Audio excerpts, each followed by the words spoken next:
Winning Blueprint presents.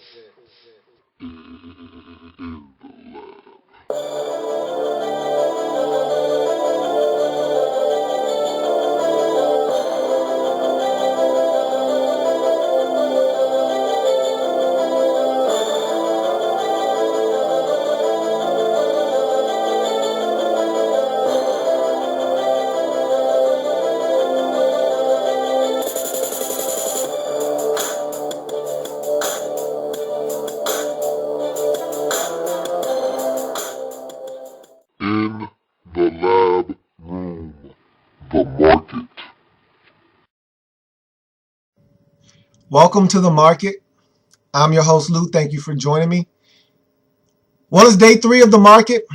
Free agency has been underway for 3 days now, and a lot of moves have been made. Some of the guys that I talked about yesterday not getting a lot of attention. One of them were signed in Sean Smith. And so, again, these deals are fluid. You don't know what's going to happen from day to day, but we're starting to get into the latter stages. As you can see, the deals are starting to be for a lot less money as we continue on into free agency. So the first 2 days are the big splash days. That's when teams are spending inordinate amounts of money to try and get their guys into their facilities on their football teams. But as you start to get into the process longer and longer, teams stop shopping at the front of the market where the high-priced items are, start going toward the back of the store to pick up a lot of these bargain basement deals. And so guys are starting to come on the cheap. As you can see, a lot of these corners aren't commanding the money that they were commanding a season ago. Derek Cox, a good signing for the Chargers. I think is a very value pickup for them because this is a guy that is very young, very talented. I think the Chargers are starting to build something, and they have to start over. And again, I talked about this in previous videos. They have to start over, and Derek Cox is the kind of guy that you want on your football team when you're trying to start over and build this thing up from the ground. He's a good corner. He's a guy that can be your number one corner. After moving on from Anton Cason, after moving on from Quentin Jammer, you're turning a new page. Here's a new corner. He's young. He's vibrant. He's ready to go. And I think it's a great signing by the San Diego Chargers. 4 years, $20 million. Not a lot of money for a guy that I think can be a number one corner in this league. And so Chargers make a good move in day 3 of free agency. You talk about corners, and I talked about Sean Smith yesterday not having any news on the Sean Smith front. Well, he had 2 suitors on Thursday in San Francisco, in Kansas City. The Chiefs basically making a move in reaction to what happened on Wednesday with Wes Welker. They went and they got themselves a corner in Sean Smith. And so now the Chiefs have 3 corners that they can throw at you. Sean Smith, Donta Robinson, and also we already know Brandon Flowers is a holdover from that pass regime. And so, look, now the Chiefs have a lot of talent they can throw at you on defense. And so they're basically preparing to try to stop the teams that are going to run those 3 wide receiver sets out on the field, like the Denver Broncos. They're really looking at the Broncos as the measuring stick and the team that they have to be able to beat. And so every move the Chiefs have made in this offseason has been essentially to either better their team or to beat the Denver Broncos. And I can't blame them. If they're going to win in the AFC, they're going to win in their division, they have to beat the Denver Broncos. If they want to go to the Super Bowl, they have to beat the Denver Broncos. And so every move that they've made has been in response to making sure that, hey, we can beat the Denver Broncos. And this is a move that was necessary. You need at least 3 corners if you're going to try to stop the Denver Broncos. You need to get pass rush, which the Chiefs can with Tamba Hali and Justin Houston and company. And you have to be able to cover on the back end. And they can do that with the guys that they've signed in the offseason and Donta Robinson and Sean Smith. And oh yeah, by the way, they still have a guy named Brandon Flowers. So this is a group that can really get it done.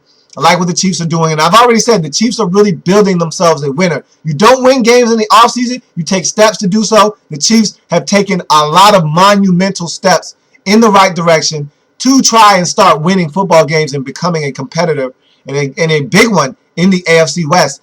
They made another move. They let go of Matt Castle. They tried to trade him. After they got Chase Daniel a day ago, they said, look, we don't need Matt Castle. Who wants him? And then Vikings said, hey, I do. But they said, but I don't want to give you a pick for him, though. And I know you're up against it. You're going to want to release him. Don't try to bamboozle me or weasel me into giving up a pick. Just let him go. And I'll go get him myself. I don't need you to give him to me. I don't need you to facilitate that. I'll take care of it myself. So how about you just let Matt Castle go? and I'll talk to him myself. So the Chiefs said, okay, you got me. You got me. I wasn't going to keep him on my roster anyway. Here, take him. So they let him go. Matt Castle had two decisions to make. He was either going to be a Tampa Bay Buccaneer or he's going to be a Minnesota Viking. And he looked at the two situations and he said, which opportunity gives me the best chance to start? Tampa Bay has Josh Freeman, who came off of one of his best seasons of his career. The Minnesota Vikings have Christian Ponder, who everyone's kind of lukewarm on. Tampa Bay, Minnesota, Tampa Bay, Minnesota. Yeah, I'll go with Minnesota.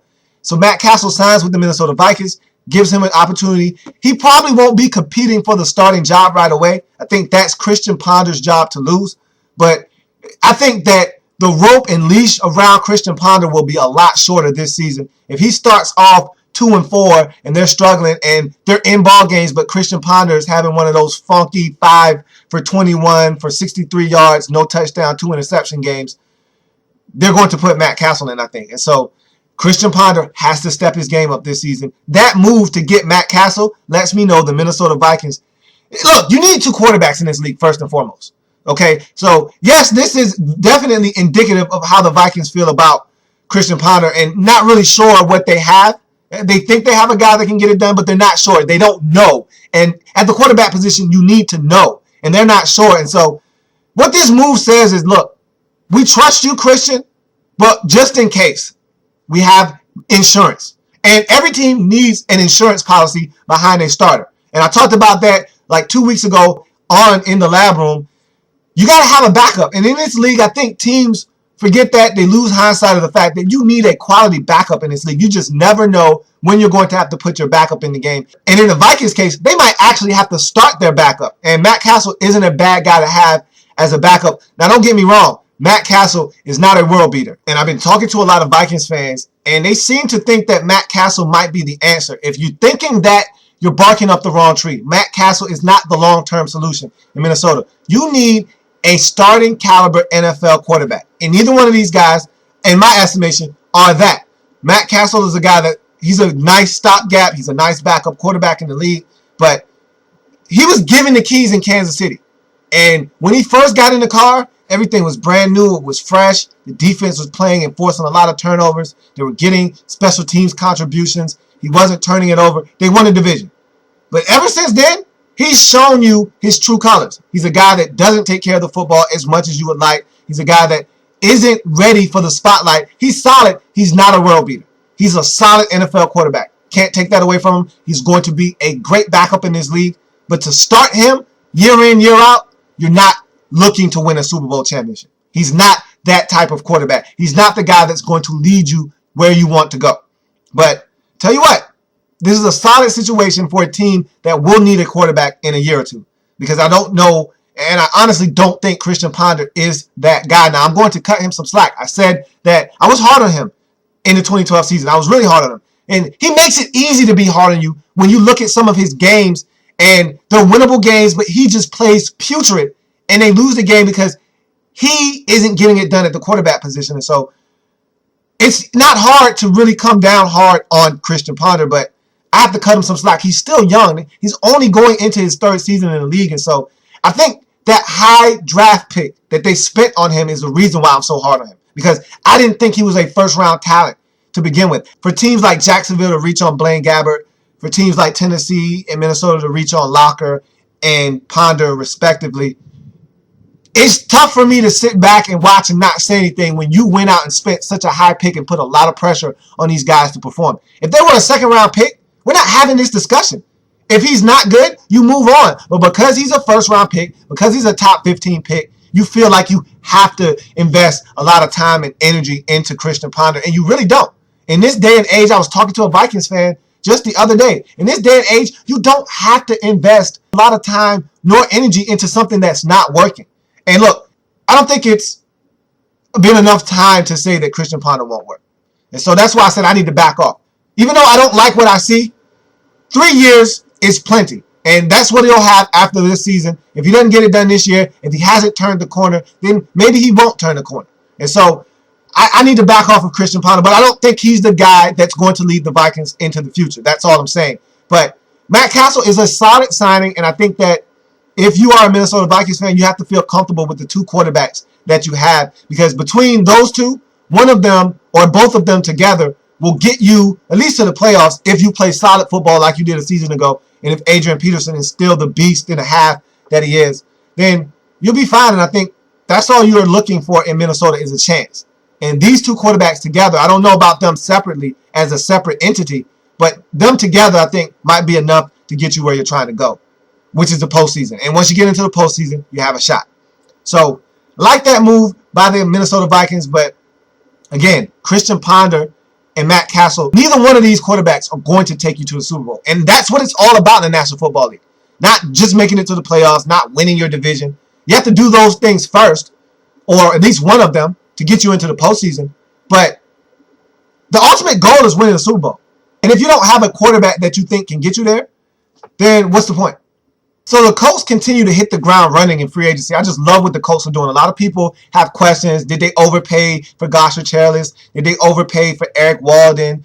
Who is Lawrence Sidbury? A lot of people have questions. Well, I have answers, and I really love what the Indianapolis Colts are doing. I think they're making some quiet, sneaky moves that are going to make them very good on defense. And look, this offense was ready to go last season. This defense was not. And so I like the moves they're making. And look, Chuck Pagano is a defensive-minded head coach. He's a D coordinator at heart. He wants this defense to be good. And so he's taking steps to make this defense formidable in Indianapolis. And I absolutely love what he's doing. Here's another sound move, getting Ricky Jean Francois. I love saying that. And so here's another guy from San Francisco that's going to come in and help bolster this 3-4 defense. This front seven was underwhelming a season ago. They've went out. They've made about 4 moves in the front seven alone to come to try and make this front seven formidable. We know that back half of their defense in the secondary looks really strong right now with LaRon Landry, Anton Bethea, Vontae Davis, and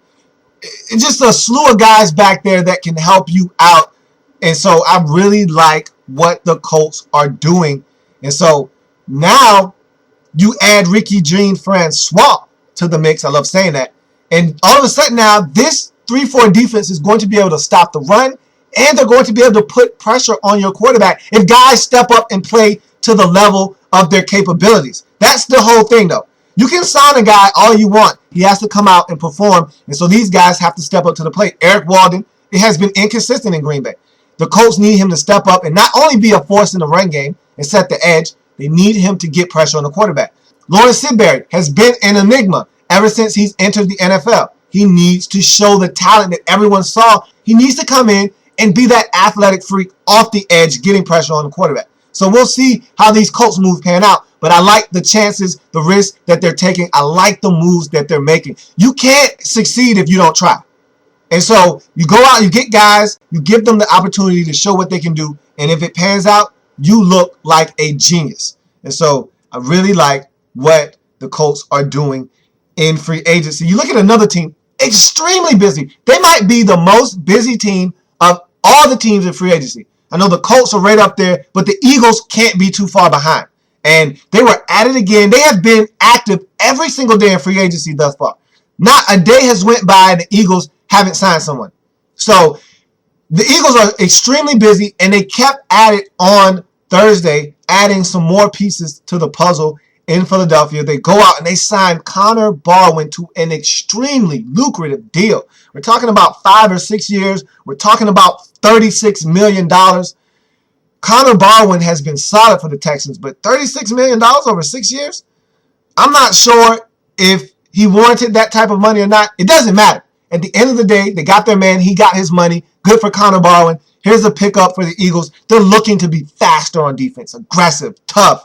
This guy's going to add all of those things to your defense. So a great pickup for the Philadelphia Eagles. They weren't done, though. They went and addressed some more needs in that secondary. We talked about the Eagles needing to transform that safety position. It's been a mess since Brian Dawkins has exited. And so now, yesterday, you go and get Patrick Chung.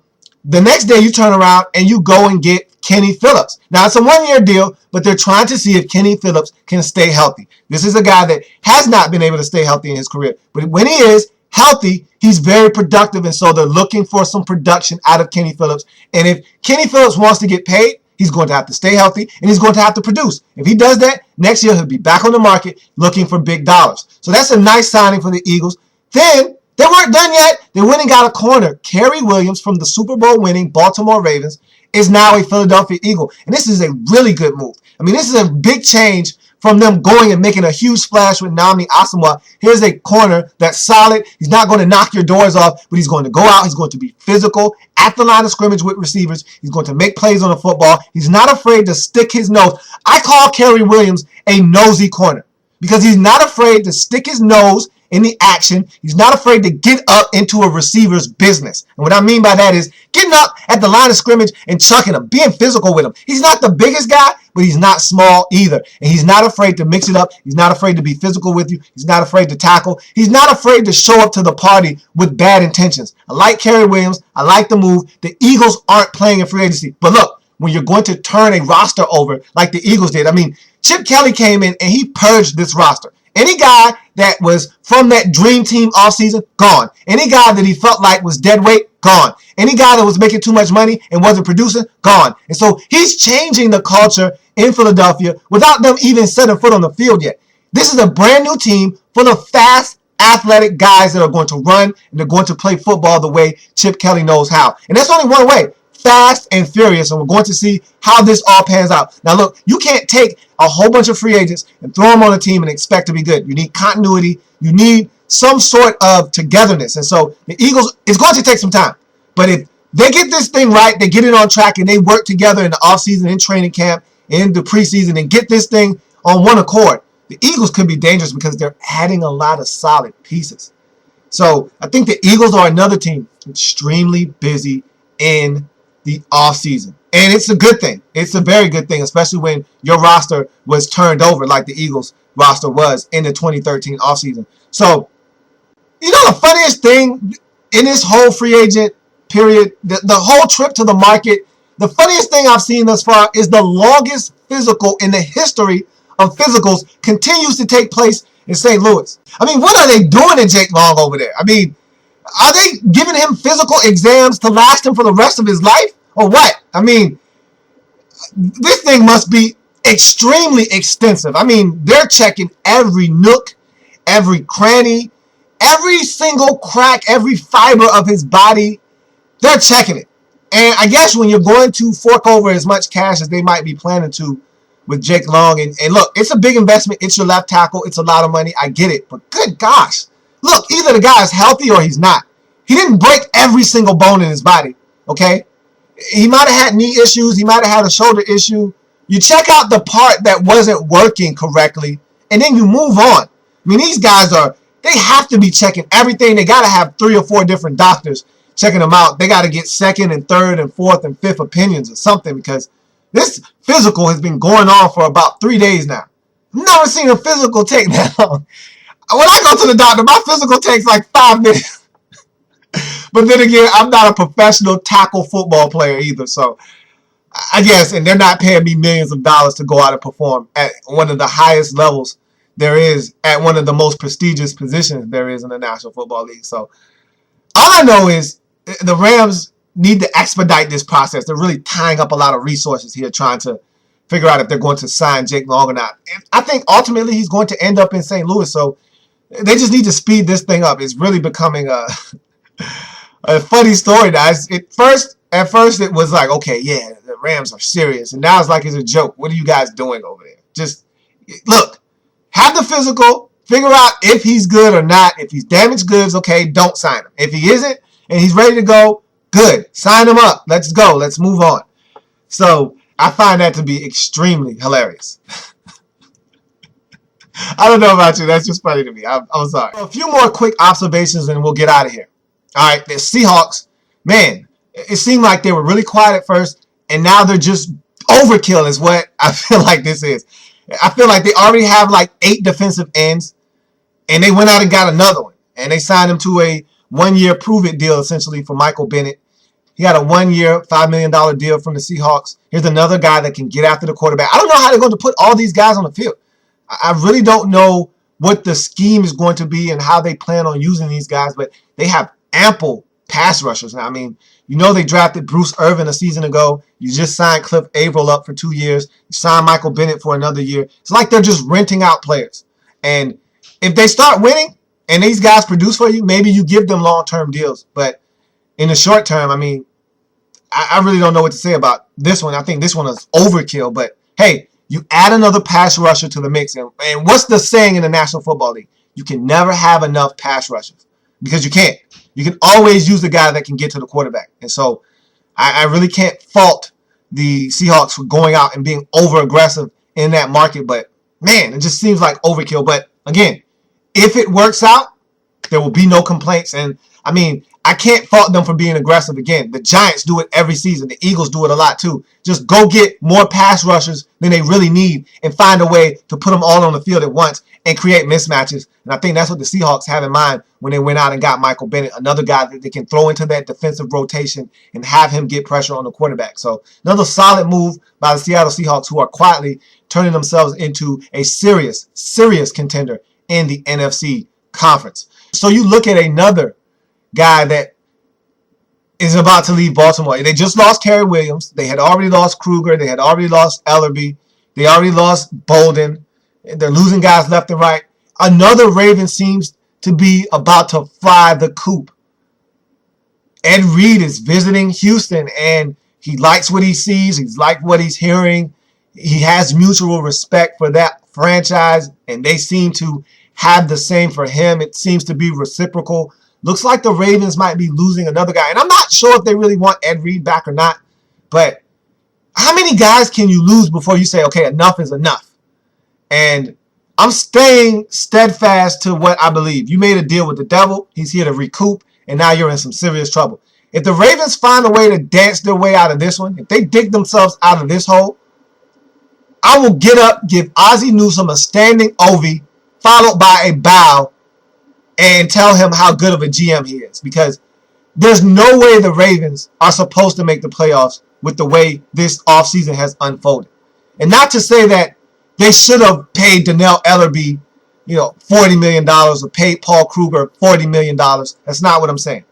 I didn't say go out and pay Donnell Ellerbe 35 and Kruger 40 and Kerry Williams close to 20. And I'm not saying that. But what I am saying is, at some point, when do you stop the bleeding? You can't repeat as a Super Bowl champion when the guys that helped you get there aren't there anymore. How can you even call it a repeat if you win again? Because none of the guys that were there before are there now. And you still haven't signed your left tackle and Bryant McKinney. And so I just don't know what the Ravens are doing at this point. And so I don't know what is going on in Baltimore. But at the end of the day, you got Joe Flacco. You've got your same head coach. You've got your same GM. I guess you feel like, look, as long as we got Flacco, we got a chance. Good luck. But I don't even see you making the playoffs at this point. And I know it's early to be talking about postseason and what the Ravens are going to do or not going to do, but it's not looking really good right now. If you're a Ravens fan, it looks bleak. But if I'm a Ravens fan, I don't like what's going on right now. I'm still celebrating my Super Bowl victory. You can't take that away from me. And so look on the bright side. You're Super Bowl champions. Until someone knocks you off, you're the Super Bowl champs. You'll have the first game of the season on Thursday Night Football. Enjoy. But right now, doesn't feel good. Doesn't look good. Doesn't sound good. But forget about all that. Enjoy. Enjoy the offseason or what's left of it. So I like to save the best for last sometimes. Sometimes I start with the best. This time, I had my main course. Now I want the dessert. Now I'm saving the best for last. I want my slice of cheesecake. And here it is. Steven Jackson signing a 3-year, $12 million deal to become an Atlanta Falcon. I think this is an excellent move for the Atlanta Falcons, a team that desperately needed someone to give this running game a shot in the arm. Here is a guy that is a proven back in this league, still has some left in the tank. I think he can be a really good piece to this team. And look, now you have to respect the Falcons' run game because this is a guy that he can flat out get it done. He's still a bruiser. He's still a guy that if he gets into your secondary, he can scamper. He might not run away from guys, but he can make you pay. And so here's a guy you have to respect out of the backfield. And he's putting together a borderline Hall of Fame career, and if he caps it off with a Super Bowl championship, I don't see how you can keep him out of the Hall of Fame, as he has been one of the most productive backs in NFL history. He's already rushed for over 10,000 yards, and so Steven Jackson has something to prove. Some people think that he may not have a lot left in the tank. He's never played for a winner. Here's his opportunity. Falcons are a good team. They've been a good team for a while now. They made it to the NFC Championship game a season ago. Tony Gonzalez is coming back. You've got among the best wide receiving core in the National Football League. Matt Ryan is starting to get it as a quarterback. Here you go. You've got one of those finishing pieces if you're the Falcons. You feel like we were just missing a piece or two last season. Here's one of those pieces. Let's see what the Falcons do with it now. I think Steven Jackson going to Atlanta is a huge move. I wasn't sure they were going to go in that direction. Thomas Dimitroff, their GM, made it seem like he wanted to go younger at the running back position. Well, technically, Steven Jackson is younger than Michael Turner, but not by much, just a year. And so I figured he was going to go in a different direction, more like Rashard Mendenhall or Sean Green, but he elected to go with the Hall of Fame caliber back in Steven Jackson. Not a bad selection at all. And so now I feel like you have to respect the run game. It's going to open up more avenues for the pass game, and it's reciprocal. That passing game is so dynamic. It's going to open up rush lanes for Steven Jackson. If they go hand in hand, he's able to stay healthy. Look out for the Atlanta Falcons. I really like this signing of Steven Jackson. And that's day 3 in a nutshell. Still nothing on the Greg Jennings front.